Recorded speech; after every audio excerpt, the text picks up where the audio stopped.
Hi, I'm a voice. My name is Prince. And my name is Brooks. And this is the podcast APUSH Chapter Reviews. Today's topic is industrialization in the United States during the early to mid 1800s. Also known as Chapter 10 in the book, but Hold up, let me get the lights.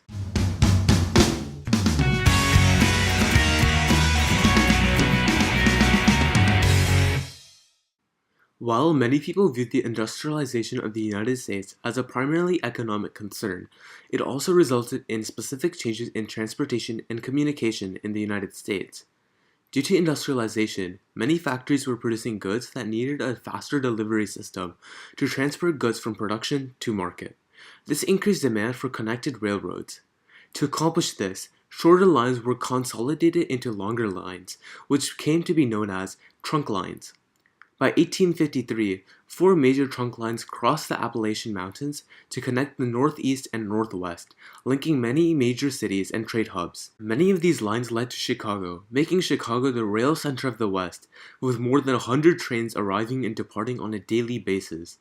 This would not have been possible except for the fact that the United States government gave land grants to railroad companies to build lines on.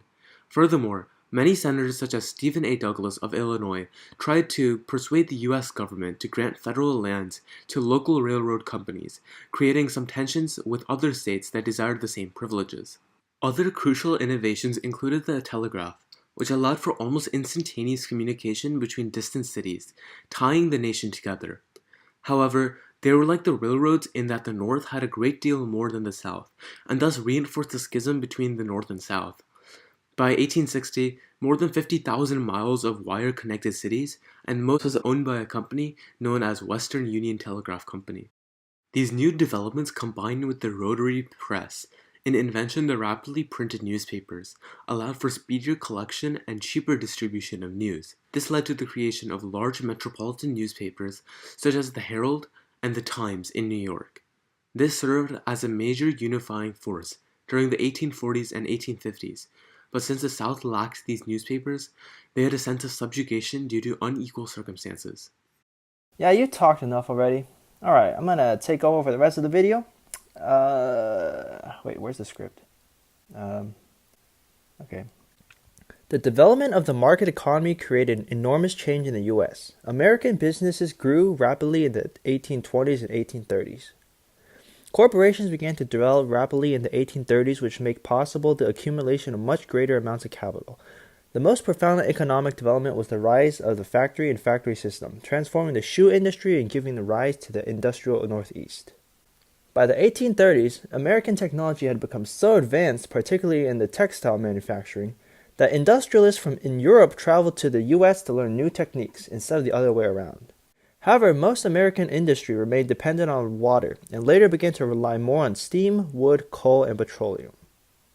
The start of the industrial labor supply began from the transformation of American agriculture in the 19th century.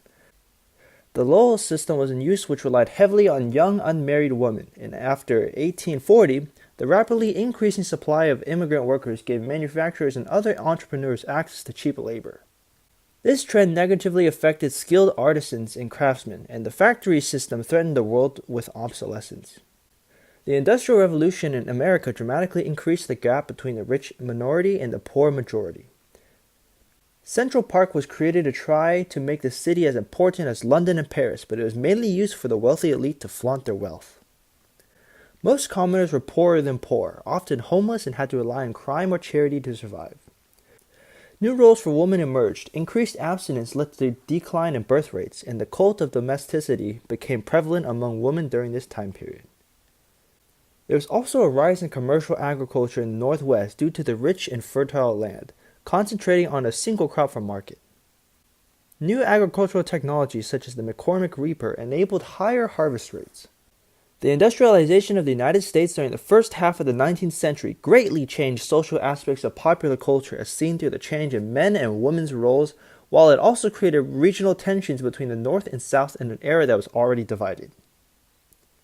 This has been your host, Brooks Lin and Prince Patel. Stay tuned for more videos, and we hope you have an amazing day. Peace.